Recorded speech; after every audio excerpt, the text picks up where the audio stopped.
Sharing ideas lies at the heart of all truly great civilisations. And here in the West, we often celebrate those hotbeds of learning, Greece and Rome. But what about the other cultures who passionately pursued knowledge? Had it not been for the close attention of Muslim scholars over 1,000 years ago, works like this by Aristotle might not have survived. 1,200 years ago, Baghdad was the thriving capital of the Islamic world. And it was here that scholars established an extraordinary, mind-opening foundation. The House of Wisdom is actually the beginning of educational institutions as we know them.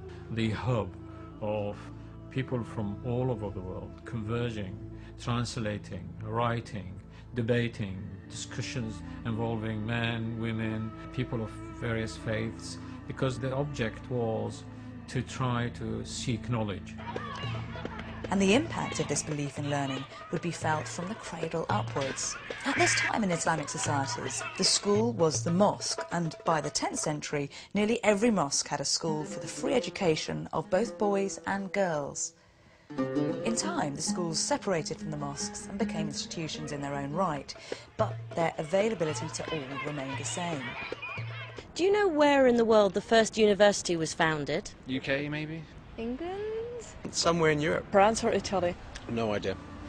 The first university as we know it in the year 850 or so was established by a young lady called Fatima al-Fihri in Morocco.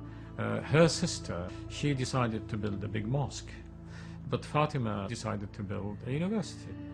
This institution would teach all subjects, would be open to all kinds of people from different races, different ages, and indeed different genders.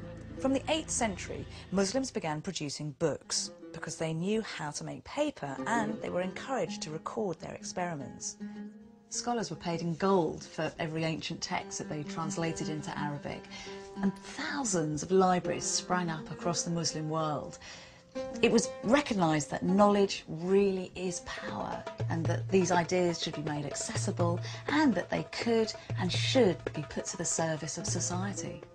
By the 12th century, it was no longer Baghdad that lay at the centre of learning, it was Toledo in Spain. Here, 400 years of Muslim scholarship saved many of the classical Greek texts for posterity. At least 3 cultures, Muslims, Jews and Christians, living side by side, worked together to translate these great texts. Do you know where in the world the mathematical concepts of algebra come from? Greece? Greece? Persian. Greece? It's no coincidence that today we all still use Arabic numerals. Many brilliant mathematical ideas, such as algebra and number theory, were pioneered by Muslim mathematicians. Chemistry, originally they were called alchemy, it was mixed with magic and all sorts of other things. But Muslim scholars actually converted it into the science as we know it today, chemistry. Materials like plastic, rayon and artificial rubber, medicines like insulin and penicillin owe much to experimentation in the chemical industry of the early Muslims. There's no doubt that the circulation of these ideas and the preservation of ancient texts and a kind of commitment to rational thinking was a real shot in the arm for the intellectual life of the West. Partly inspired by all these explorations, universities began to spring up right across Europe, and that's something that we all still benefit from today.